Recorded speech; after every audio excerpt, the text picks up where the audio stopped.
ওটা দেখানো যায় যে নামাজে কি রাখা আছে, নামাজে কি রাখা আছে। ওটা কোনো এক সময় আবার সুযোগ হইলে হয়তো দেখাবো, কিন্তু লম্বা সময় লাগবে যে নামাজে কি রাখা আছে, স্বাস্থ্যগত দিক দিয়ে কি রাখা আছে, কতগুলা দুনিয়ার দিক দিয়ে কতগুলা জিনিস রাখা আছে,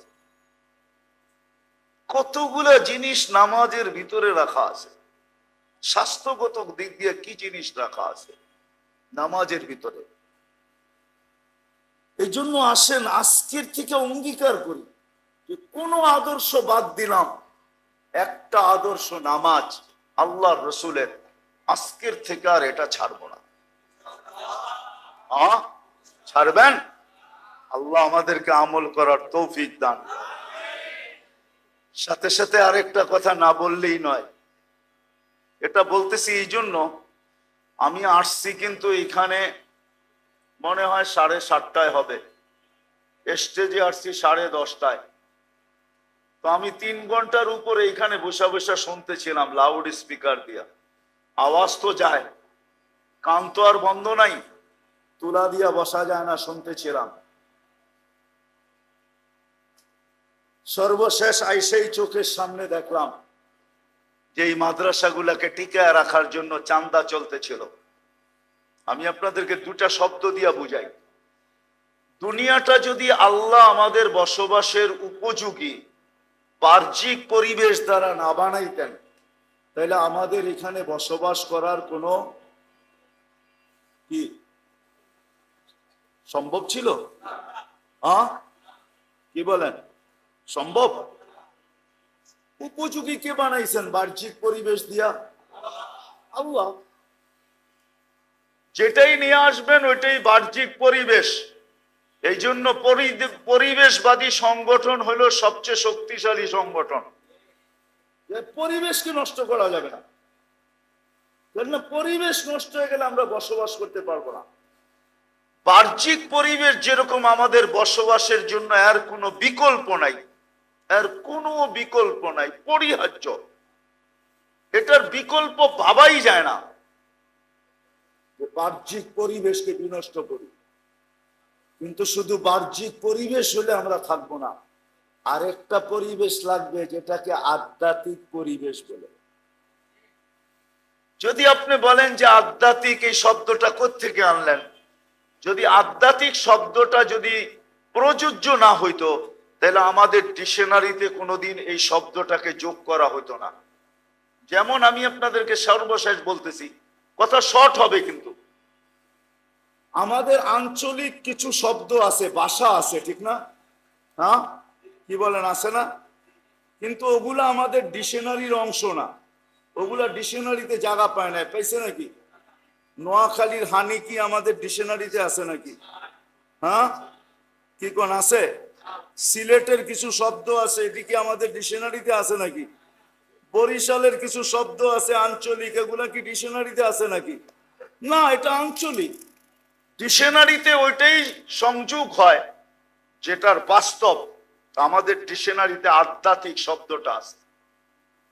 এটাই বাহ্যিক পরিবেশের সাথে সাথে একটা আধ্যাত্মিক পরিবেশ লাগবে। আর আধ্যাত্মিক পরিবেশ যদি না থাকলো তাহলে বাহ্যিক পরিবেশ দিয়ে আপনি কোনোদিন বেঁচে থাকবেন না। এটা আল্লাহর সিস্টেম, যে এই দুনিয়াটা বানাইছেন। ওই আধ্যাত্মিক পরিবেশ হইল মসজিদ, আধ্যাত্মিক পরিবেশ হইল মক্তব, আধ্যাত্মিক পরিবেশ হলো মাদ্রাসা, আধ্যাত্মিক পরিবেশ হলো হেফজোখানা। এটার প্রমাণ দিব আমি। আধ্যাত্মিক পরিবেশ যখন যেখানে যত বেশি হয় ওইখানে বিপর্যয় কম হয়।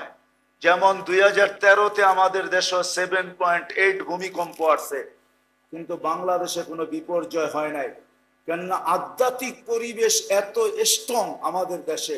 আলহামদুলিল্লাহ, গলি গলি মসজিদ, গলি গলি মক্তব, গলি গলি হেফজোখানা, গলি গলি মাদ্রাসা।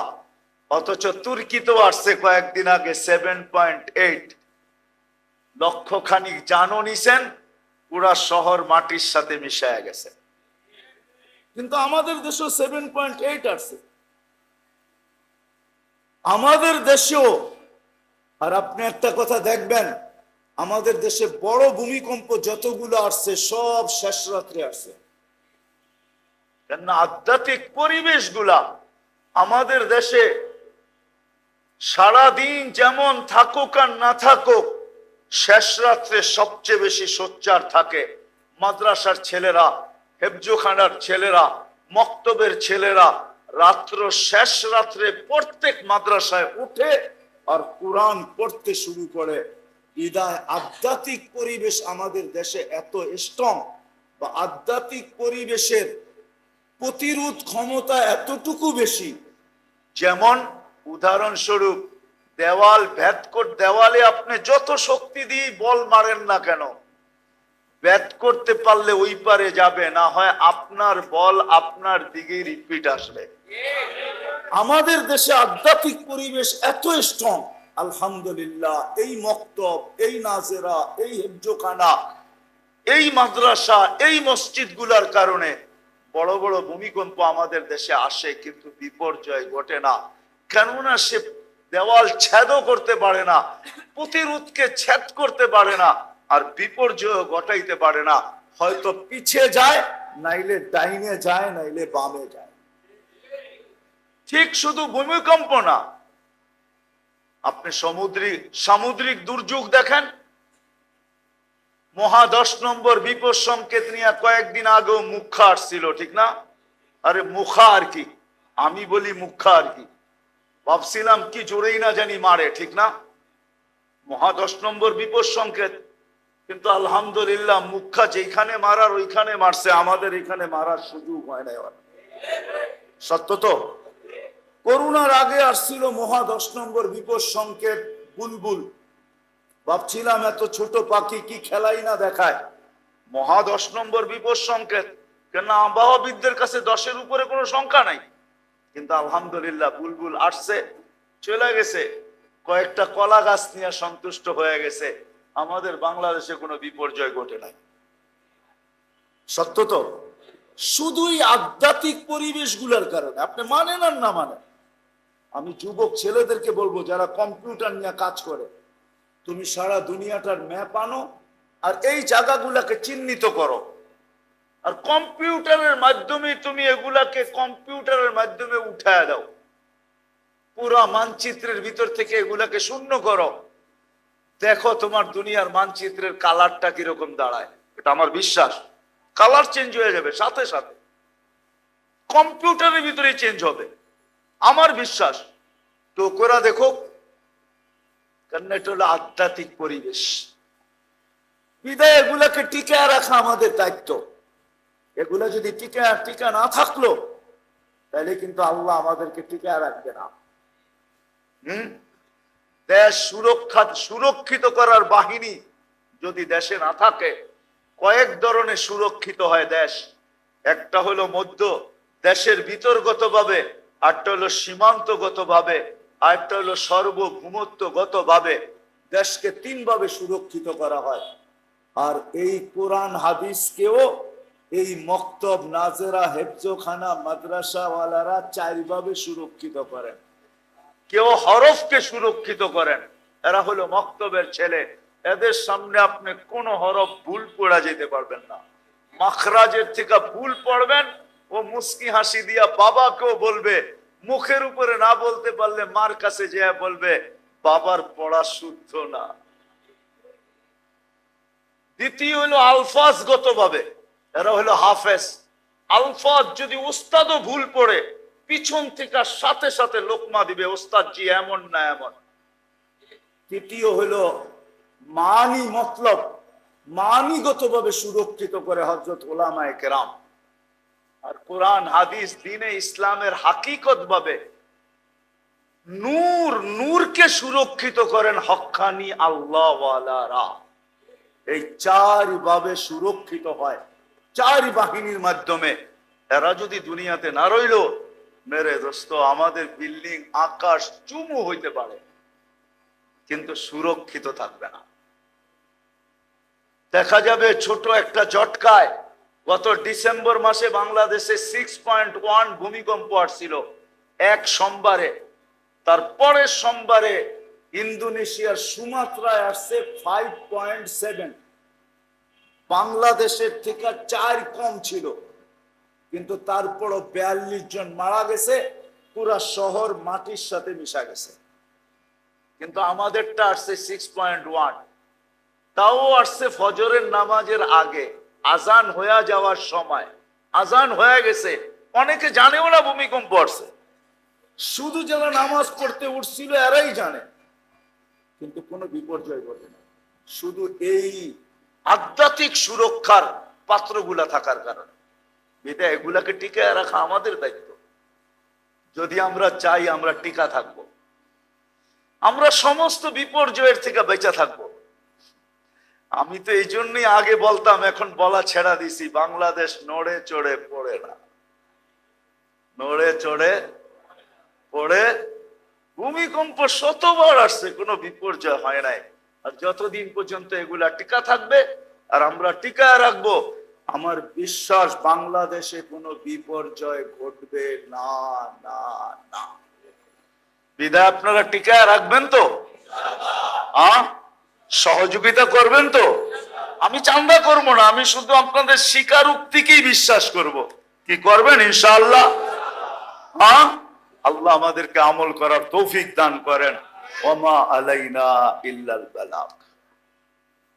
اللهم لك الحمد كما ينبغي لجلال وجهك وعظيم سلطانك اللهم صل وسلم وبارك على حبيبك محمد। আল্লাহ বলার পর্ব ছিল শেষ, শোনার পর্ব ছিল শেষ, এখন চাওয়ার পর্ব। আল্লাহ আমরা আপনার ইচ্ছার উপরে রাজি। আপনি নিজেই বলছেন মাল্লাম ইয়ারদা বিকাদাই ওয়া লাম ইয়াসবির আলা বালাই।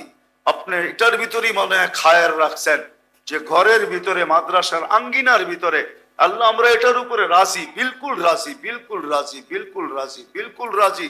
আমরা কোনো নারাজ না, আমাদের দিলে কোনো দাগ নাই। আয় আল্লাহ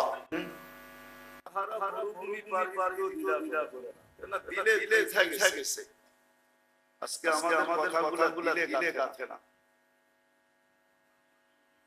কারণ শোনার হক আদায় না, বিদায় দিলে গাথে না। কোরআনে দ্বীনি কথা শোনার জন্য দুটা কথা আছে, ফাস্তামিউ, মাথার কান না, দিলের কান দিয়ে শোনো। আনসিতু, বিলকুল চুপচাপ শোনো, তখন দিলে গাঁথবে।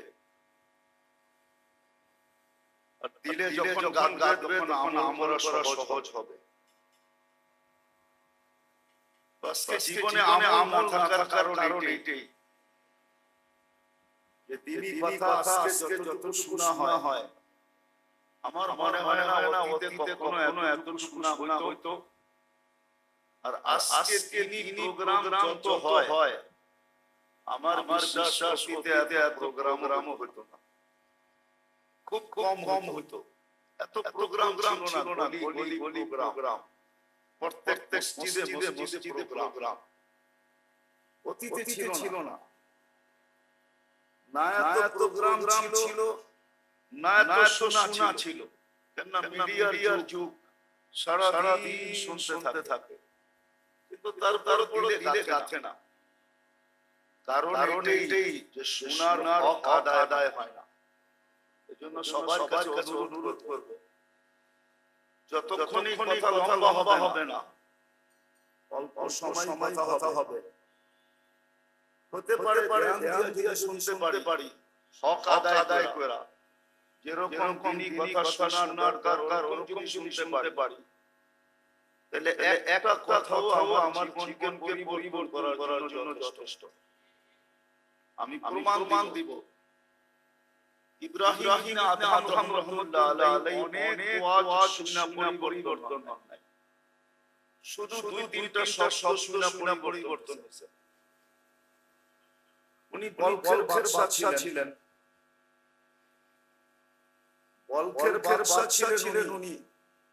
আরে ভাই বসেন না, এই যে জায়গা করে দিতেছেন, আপনি বসে যান, আপনি বসে যান, আপনি বসেন, আপনি সরে যান। না আমরা একা আসি না, আমাদের কাঁধে শয়তানও আসছে, হয়তো রূপ ভালো দেখাবে। তো যেটা বলতেছিলাম এক কথায়ও জীবন চেঞ্জ হয়। ইব্রাহিম আদম অল্প কথায় জীবন চেঞ্জ হয়েছে। উনি বিশাল কিছু শুনেন নাই, আর ওই কথাগুলো এটা ছিল এতটুকু কথা, যার উট হারায় গেছে রাজপ্রাসাদের ছাদে উট তালাশ করতেছিল। যখন ইব্রাহিম আদম রহমতুল্লাহ আলাইহির সামনে আনা হয়েছে তাকে, জিজ্ঞাসা করছে তুমি আমার ছাদে কেন? বলছে উট হারায় গেছে, খুঁজতে আসছি। বলছে মাথা নষ্ট কিনা, উট তো তুমি খুঁজবে জঙ্গলে অথবা মরুতে, আমার ছাদে উট আসলো কি করে? হাসি দিয়া বলছে আপনার ছাদে যদি উট না পাওয়া যায়, আপনার রাজপ্রাসাদে বসে আল্লাহ পাবেন কি করে? এতটুকু কথা। জীবন চেঞ্জ। মালিক ইবনে দিনার তার দুনিয়া থেকে চলে যাওয়া মেয়ে শুধু এত কোরআনের ছোট একটা আয়াত করে শোনায় দিছে, যার তর্জমা হলো বাবা এখনো কি সময় আসে না যে মুসলমান মুমিন ফিরে আসবে আল্লাহর দিকে? এতটুকু কথা। জীবন চেঞ্জ, শুধু চেঞ্জ না, কিয়ামতের সকাল পর্যন্ত কারো নাম থাকুক না থাকুক, এদের নাম না থাকবে, এদের নাম থাকবে আর মানুষ রহমতুল্লাহ আলাইহি বলবে। এরকম হাজারো আছে। আজকে যদি শোনার হক আদায় করতে পারি, তাহলে দেখা যাবে হয়তো কথায় আমাদের খাপাত করবে, আমার জীবন চেঞ্জ হয়ে যাবে, পরিবর্তন হবে। আমি চরের বাসিন্দা হইতে পারি, আবার রাত হয়ে যায় না, কামরাঙ্গি চর, আমি হয়তো চরের বাসিন্দা হইতে পারি, আমার আইডি কার্ডে কামরাঙ্গি চর লেখা থাকতে পারে, বা আমি এই চরের ভোটার হইতে পারি। কিন্তু জীবন যদি চেঞ্জ হয়ে যায়, তো দেখবেন ফেরদাউস আলা ধরে আপনার নামটা আগে কি লেখা হবে। এটা হয়তো চরের জানা যে আপনার লোট একটা ফেরদাউসুল আলার ভিতরে নির্ধারিত হয়ে গেছে, চরের মানুষ জানবে না। চরের মানুষ তো আইডি কার্ড বলবো আপনি চরে থাকেন, হয়তো নিচু লেভেলে ভাইবা একটু টাইনা বলবে ও চরে থাকেন। এটা বলতে পারে দুনিয়ার মানুষ। কিন্তু যদি জীবন পরিবর্তন হয়, তাহলে হইতে পারে যে চরের আইডিয়ালা মানুষেরই একটা প্লট ফেরদাউসুল আলার ভিতরে থাকবে, ওই জান্নাতের ভিতরে থাকবে, যে ব্যাপারে আল্লাহর রাসূল বলেছেন চাইলে ওরেটাই চাই, ফেরদাউসুল আলা চাই, ইদা সাআলতা ফাসআলিল্লাহ ফেরদাউসুল আলা। তো ফেরদাউসুল আলার ভিতরে আপনার একটা প্লট অপেক্ষা করতে থাকবে, লোকটা কবে আসবে আর এইখানে বসতি স্থাপন করবে। যদি জীবনটা চেঞ্জ হলো, কামরাঙ্গীর বাড়িওয়ালাও হইতে পারে নাম ওখানে, আবার ভাড়াটিয়াও হইতে পারে, পাশের রোডটা ভাড়াটিয়ার নামও হইতে পারে, আবার এমনও হইতে পারে যে বাড়িওয়ালার নামে কোনো প্লট বড় এখানে হয় নাই, কিন্তু শত ভাড়াটিয়ার নামে প্লট বড় হয়ে গেছে। এটাও হইতে পারে। কিন্তু এটা নির্ভর করবে আমার শোনার উপরে। আমি যখন শোনার হক আদায় করব, আমি কিন্তু আসল কথা এখনো যাই নাই, কথাই শুরু করি না। শোনার হক যখন আদায় করব, তখন হইতে পারে আমার দিলে কাঁদতে পারে। যদি দিনই কথা দিলে কথা নাই হতো, তাহলে মক্কার কাফেররা দিন এই কথা চিৎকার দিয়া বলতো না, লা তাসমাউ লিহাদাল কুরআন ওয়ালগাউ ফি লাআল্লাকুম তাগলিবুন। চিৎকার দিয়া কোনদিন বলতো না এই কোরআনকে কান দিয়া শুনো না, দিলের কান দিয়া কখনো শুনো না, মাথার কান দিয়া শুনো, তাতে কোনো আপত্তি নাই, কিন্তু দিলের কান দিয়া শুনো না, শুনতে দেরি কাঁদতে দেরি হবে না। আজকে তিনি কথা আমরা দিলের কান দিয়ে শুনি না, যার কারণে শোনা তো খুব হয়, জানা তো খুব হয়। যদি একটা ছোট্ট উদাহরণ দিতে বাবা যাবে, চিন্তা করা যাবে। আপনি বলেন আপনি চিন্তা করেন, তুলনা করেন যে আমার বয়স কত, আমি এই পর্যন্ত দিনই কথা শুনলাম কত, তার তুলনায় আমার ভিতরে আমল কত। কিন্তু সহজ শব্দ, প্রত্যেকে তার বয়স জানা আছে, দিনই কথা কত শুনলাম তাও জানা আছে, যে আমি কথা কত শুনলাম, কিন্তু তার তুলনায় আমার ভিতরে আমল কতটুকু। তুলনা কোনো কঠিন না, কিন্তু সবাই আমরা একমত হব যে শোনার তুলনায় আমার ভিতরে আমল জিরো। আমল জিরো। ছোট উদাহরণ দিই, কামরাঙ্গীরচরের এরকম মানুষ নাই, যেই মার্কেটেরই হোক, কামরাঙ্গীরচর মসজিদের কমসে কম 400-500 মসজিদ হবে না? 150 মসজিদ, ছোট একটা এরিয়ার ভিতরে। এমন কোন ব্যক্তি নাই জানে আওয়াজ না যায়। আছে আজানের আওয়াজ তো যায়, ঠিক না? কিন্তু মসজিদে কয়জন যায়? বুঝা গেল আজান দিলে গাথে নাই। আজান যদি দিলে গাথতো, তাহলে একদিন আজান হতে দেরি, সে ছুটা যেতে দেরি করতে না। 5 বেলা খান না যাক, 5 বেলা মসজিদে যাক না যাক, কিন্তু 2 বেলা তো হামাই দিয়েও যেত। কেন এটা আল্লাহ রাসূল বলতেছে, আমি আমার কথা বলি না, আল্লাহ আবওয়ান বুখারীর riwayate আছে। আল্লাহ রাসূল বলছেন যে আসরে আর ফজরে অথবা এশা এবং ফজরে হামাগুড়ি দিয়া হলো যেত। এশা আর ফজরে হামাগুড়ি দিয়া হলো হামাগুড়ি দিয়া যেত।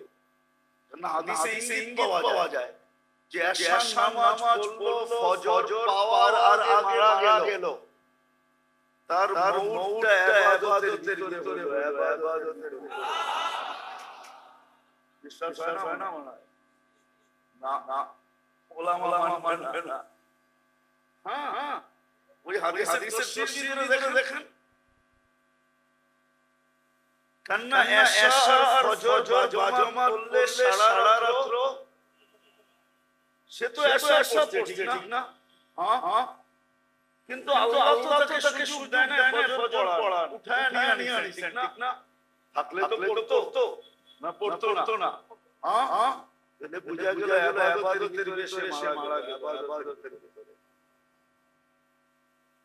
এইজন্যই বলছে এশা আর ফজর হামাগুড়ি দিয়া হলো আসতো। আসর আর ফজর কোনদিন ছাড়তো না, যদি আযান দিলে কাঁদতো। আযান দিলে কাঁদে না, কেননা আযানকে তো মনে করছে এইটাই, যেরকম কোন হাজী মক্কায় গেছে, বাড়িতে আসার পরে জিজ্ঞেস করলো মক্কায় কি দেখলেন? তো বললো মক্কা দেখলাম, মদিনা দেখলাম, আরাফা দেখলাম, মুজদালিফা দেখলাম, মিনা দেখলাম, জাবালে উহুদ দেখলাম, সেই দেখলাম। তো বললো সময়টা কেমন কাটলো? তো হাসতে হাসতেই বললো যে ওইখানে সব আরবি বলে কিছু বুঝি নাই, শুধু আযানটা বুঝছি, আযানটা বাংলায় দেয়। আযানটাকে বাংলা মনে করে দিলে গাথাই নাই, কিন্তু আল্লাহর বাণী মনে করে আল্লাহ টাক মনে করে দিলে গাথতো। তাহলে আযানের আওয়াজ আযান হতো, আর কোন মুসলমান মসজিদে আসতো না। আযান তাকে টাইনা নিয়ে আসতো, সে ছুটে আসতো, পাগলের মতো ছুটে আসতো। কেউ যদি বাধাও দিতে চাইতো, তাহলে সে বাধাও মানতো না, বলতো আল্লাহ ডাকছে, না যাই কি করে। কেন আযান দিলে গাথে নাই। দিলে যার গাইতে গেছে আজান, ও আজান শোনার পরে আর থাকতে পারে না জায়গায়। সত্য এটাই, অতীত তালাশ করলে এটাই দেখা যায় যে আজান শুনলো আর দাঁড়ায় রইলো, এমন কোনো ইতিহাস অতীতে নাই যার দিলে আজান গেথা গেছে। কেননা সে জানে এটা আল্লাহর ডাক। দুনিয়ার সমস্ত ডাককে যদি আমি দেখাই তাহলে বেশি কিছু হবে না, হইলে এতটুকুই হবে যে হয়তো মৌত হইতে পারে, এতটুকুই হবে, আর বেশি কিছু হবে না। কিন্তু যদি দিলে গেথা যেত তাহলে তার জানা থাকতো যে আল্লাহর ডাককে যদি আমি দেখাই তাহলে শুধু মৌত হবে না, আমার ঠিকানা তো জাহান্নাম হবে, আর চিরদিন আমাকে জাহান্নামে থাকতে হবে। আর আমার সবকিছু আল্লাহর হাতে। আমি ওনাকে দেখাই করা হায়াত যদি দেখি ওনার হাতে, মৌত যদি দেখি তো ওনার হাতে, রিজিক যদি দেখি তো ওনার হাতে, ধন যদি দেখি তো ওনার হাতে, দারিদ্রতা দেখি তো ওনার হাতে, সুস্থতা দেখি তো ওনার হাতে, আমার যা প্রয়োজন সব কার হাতে? হ্যাঁ, আপনাদের হাতেও আছে কিছু। হ্যাঁ, এত টাকা হলো, এত পয়সা হলো, তার কিছু হাতে আসলো না। সত্য তো? যদি কেউ এটা সত্য মানে তো আজান দাঁড়ায় কি করে? আঙ্গুল দেখাই কি করে? আঙ্গুল দেখানো বোঝেন? মনে আঙ্গুল দেখানো বোঝেন না। আল্লাহর ডাক সারা আঙ্গুল দেখাই কি করে? না আসার মানুষ আঙ্গুল দেখাইছে যে আপনি ডাকি আমি যাব না। ঠিক না? হ্যাঁ, বুঝে গেল আজান দিলে কাছে না। রব্বে কাবার কসম, যদি কাঁদতো আজান যদি গেছা দিলে তাহলে আজান হতো। আপনি বলবেন এত লোকের জায়গা দিবে কোথায়? তখন প্রত্যেকটা মার্কেট একটা মসজিদে রূপান্তরিত হতো। মার্কেটের ভিতরে দাঁড়ায় যেত। প্রত্যেকটা রোড একটা মসজিদে রূপান্তরিত হতো। রোডেই দাঁড়ায় যেত। আগে আল্লাহর ডাকে সাড়া দিত, তারপরে দুনিয়ার যারা করণীয় করত। কিন্তু প্রথম আল্লাহর ডাকে সাড়া দিত, আজান দিতে নাই। এজন্য দিনী কথা যতক্ষণ দিলে না কাটবে ততক্ষণ পর্যন্ত এই গুণা সম্ভব হবে না। জিরুর কোটাই থাকলে আমার বয়স যতই হোক, দিনী কথা যতই শুনি না কেন, কিন্তু আমল জিরুর কোটায় থাকা যাবে, যেরকম আজকে জিরুর কোটায়। এই জন্য মেরে দোস্ত আসেন আজকে কমসে কম হক আদায় করা যতই শুনবো 2-4-10 মিনিট, আর উর্দে কথা হলে আধা ঘন্টা হবে। কথাগুলোকে দিলের কান দিয়া হক আদায় করে শুনবো। কেন দীর্ঘ রাত পর্যন্ত কথা হোক, এটা আমি কখনো পছন্দ করি না। শুধু দিনী প্রোগ্রাম বিদায় এটার দোতা আছে, তাও দীর্ঘ রাত পর্যন্ত না। কেন বাজারের এলাকা হলো চতুর্দিকে আবাসিক এলাকা, লাউড স্পিকার বহু দূর পর্যন্ত। আমার বাড়ির পাশে চিৎকার থাকো রাত পর্যন্ত। আমি যেমন পছন্দ করি না, আমি অন্যের জন্য এটা পছন্দ করি না। দীর্ঘ রাত পর্যন্ত আওয়াজ হতে থাকো। দিনই কথা বলি কি হবে? অনেকে অসুস্থ হইতে পারে, অনেক অবস্থা হতে পারে যে তার কাছে আওয়াজটা ভালো লাগে না। হ্যাঁ, এই পরিবেশের ভিতরে সীমাবদ্ধ হতো আওয়াজ, তাইলে দীর্ঘ সময় পর্যন্ত হওয়া সমুচীন ছিল, হতে পারতো। কিন্তু আওয়াজ যখন দূর, তো লম্বা কথা হওয়ার কোনো সুযোগ এখানে নাই। এই জন্য আজকে কমসে কম দিলের কান দিয়া শুনবো। যদি শুনতে পারি আর মনে দোয়া করব, আল্লাহ যেন কথাগুলো আমাদের দিলের ভিতরে গাইতে দেন। যা হোক আসল কথায় আসি। প্রোগ্রাম তো বাহিনী হওয়ার কথা ছিল, এই পরিবেশে হওয়ার কথা ছিল না। আমরা চাইতেছিলাম বাহিনী হোক, লোকের সমাগম হবে, মানুষ স্বাচ্ছন্দ্যভাবে শুনতে পারবে। এটা তো এখন কামরা বেষ্টিত। একজন দেখলে দুজন দেখে না, কে কথা বলতেছে শোনা গেল দেখা যায় না। আর মানুষ দেখার সাথে অভ্যস্ত, ভালোবাসে। তো চাওয়া ছিল যে খোলা আকাশের নিচেই হোক, কিন্তু আমরা চাইলে কি হবে? উপরওয়ালার চাওয়া ছিল না। এই জন্যই আল্লাহ মাঝে মাঝে মানুষকে বুঝায়। আল্লাহ মানুষকে বুঝায় যে দেখো তুমি যতই চাও না কেন, তোমার চাওয়াটা যতক্ষণ পর্যন্ত আমার চাওয়ার সাথে না মিলবে, তো তুমি শত চাইলেও এটা পূরণ হবে না। যেমন আজকেরটা পূরণ হয় নাই। আজকে আমাদের ওয়াজ শোনার দরকার নাই। আজকে একটা ওয়াজ কিন্তু কুদরতান হয়ে গেছে। আমরা প্রাণ দিয়া চাইতেছিলাম, সমস্ত ব্যবস্থাপনা হয়ে গেছিল যে এই প্রোগ্রামটা বাহিরে হবে। ঠিক না? এমনই তো। কিন্তু আল্লাহ চান নাই, তো কামরার ভিতরে চলে আসতেছে। আসেন দেখা যাক। আল্লাহ চান নাই বিদায় হয় নাই, কিন্তু আল্লাহর চাওয়া আর আমার চাওয়া কখন এক হবে দেখিয়ে তালাশ করা। যে আমি যেটা চাই আল্লাহ ওটা চাবে, বা আল্লাহ যেটা চাবে আমি ওইটাই চাবো। এটা কখন এক হবে? এটা কখন এক হবে? এটা বুঝার বিষয় আছে যে আমার চাওয়া আল্লাহর চাওয়া কখন এক হবে। আর যখনই এক হবে তো আমার চাওয়াটা বাস্তবায়ন হবে, প্রতিফলিত হবে। আমি যা চাবো তা হবে। আমি যেমন পছন্দ করবো এমনই হব, এমনই হবে। নাইলে কোরআন এই কথা কোনোদিন বলতো না। হায়াতান তাইয়্যিবা। হায়াতান তাইয়্যিবার একটা তর্জমা হলো তোমার পছন্দেরটা দিব, তোমার পছন্দেরটা। তুমি যা পছন্দ করবে আমরা তাই করব। হ্যাঁ, তুমি যা পছন্দ করবে আমি তাই করব। আবার আরেক জায়গায় বলে দিয়েছেন আকুল লাকা কামা তুরিদ। এর আগেরটা আমি পড়ি নাই। আল্লাহ বলে আমি করব যেমন তুমি চাবে, কিন্তু এটার জন্য শর্ত আছে।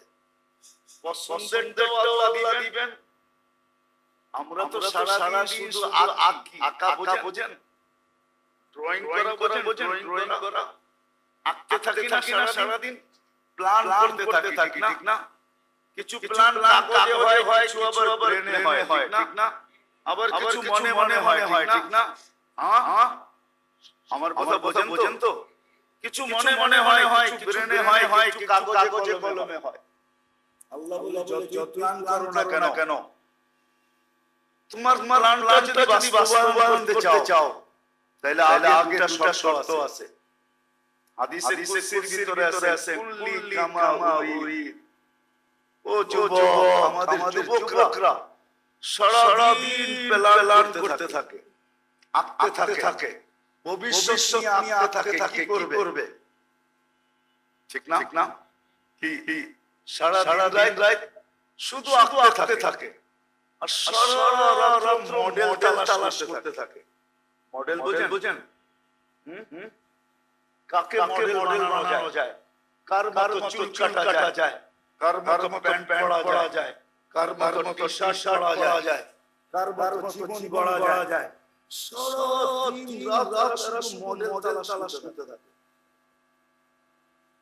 আর আমরা সারা দিন তো আঁকতে থাকি, প্ল্যান করতে থাকি। এটার পরে এটা করব।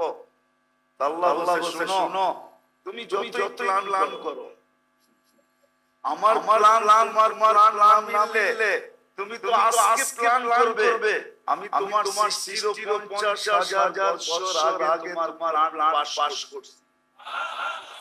বিদায় আমার প্ল্যানের সাথে যদি না মিললো তো তুমি এইটাই বলবে যেটা ছুটা যাবে, তুমি বলবে বহুত বড় ছিল, হাতে যেটা আসবে এটা বলবে ছোট। এই প্রবাদ বাক্য সত্য হবে যতক্ষণ পর্যন্ত আমাদের আল্লাহর নাম না মিলবে, আল্লাহর চাওয়া আর আমার চাওয়া না মিলবে। ততদিন যুবকও প্ল্যান করতে থাকবে, নারীও করতে থাকবে, পুরুষও করতে থাকবে। যেমন মনে করেন বিয়ের আগে একরকম প্ল্যান হয় যে স্ত্রী কেমন হবে, যখন বিয়ে হয়ে যায় তো দুইজনে মিলে প্ল্যান হয় সন্তান কেমন হবে, ঠিক না? সন্তান হয়ে গেলে আবার প্ল্যান হয় এরা মানুষ কিভাবে হবে, প্ল্যান না দুই চারটা দেখাইলাম আমি। আল্লাহ বলে প্ল্যান যদি আমার প্ল্যানের সাথে না মিললো তাইলে কিছুই বাস্তবায়ন হবে না। কিন্তু শোনো আমার প্ল্যানের সাথে তোমার প্ল্যান মিলবে কখন, এতটুকু বুঝার বিষয়। এতটুকু যদি আজকে বুঝতে পারি, এজন্য আল্লাহ বলেন আমি যেমন চাই এমন হয়ে যাও, যেই বয়সে যেমন চাই। যুবককে বুঝাইতেছে যৌবনে যেমন চাই এমন হয়ে যাও, বৃদ্ধকে বুঝাইতেছে বৃদ্ধ বয়সে যেমন চাই এমন হয়ে যাও। ধনীকে বুঝাইতেছে ধনের অবস্থায় যেমন চাই এমন হয়ে যাও। গরিবকে বুঝাইতেছে দারিদ্র অবস্থায় যেমন চাই এমন হয়ে যাও। নারীকে বুঝাইতেছে নারীর ভিতরে যেমন চাই এমন হয়ে যাও। প্রত্যেক ব্যক্তির কাছে আমি যেমন চাই এমন হয়ে যাও। আকুন লাকা কামা তুরিদ, তো তুমি যেমন চাবে আমি আল্লাহ এমন হয়ে যাব। আমি যেমন চাই এমন হয়ে যাও, তো তুমি যেমন চাবে আমি এমন হয়ে যাব। কুল্লি কামা উরিদ, আকুন লাকা কামা তুরিদ। কিন্তু আগে বলছেন ফাইন আসাইতানি ফিমা উরিদ, কিন্তু আমি যেমন চাই যদি না করলে উতরিবুকা ফিমা তুরিদ। তুমি যেই প্ল্যান করো, যত পাথরের উপরও যদি খচিত করে প্ল্যান করো, তো ওটাও আমরা পানি দিয়ে মুছায়া দিব, ওটারও অস্তিত্বহীন করে দিব। কোনো প্ল্যান তুমি পাবে না। সত্য এটাই। আজকে যদি আমি চাই যে আমার ইচ্ছা আল্লাহর ইচ্ছার সাথে মিলল, তাহলে আমাকে কিন্তু যেমন আল্লাহ চান এমন আমাকে হতে হবে।